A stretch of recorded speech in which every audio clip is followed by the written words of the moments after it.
মোসাম্মদ মিম আক্তার, জেলা পটুয়াখালী, থানা দশমিনা, বেতাগী শান্তিপুর ইউনিয়ন। আমি সকাল 11টা অবধি দশমিনা থানায় আসছি একটা সাধারণ দরখাস্ত করার জন্য, কিন্তু থানা থেকে দরখাস্ত নেয় না, থানায় দরখাস্ত মঞ্জুর করতে চায় না এবং তারা মানে কাগজ ফিক্কা মারে আর বিভিন্ন অশ্লীল কথাবার্তা বলে। একজন কনস্টেবল আছে, ওসি স্যারকে যখন আমি কাগজ দিছি উনি যেন কি বলছে, বলার পর ওসি স্যার কাগজ ফিরিয়ে দিছে।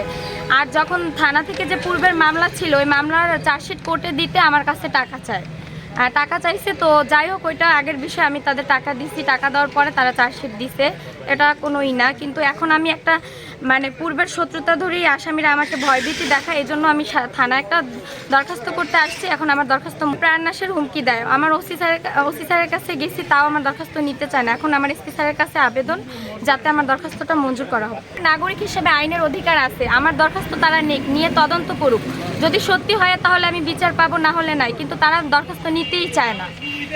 এটার জন্য আমি এসপি স্যারের কাছে মানে দরখাস্তর জন্য আর কি আবেদন করার জন্য, মঞ্জুর করার জন্য এসপি স্যারের কাছে আমার এই অভিযোগ।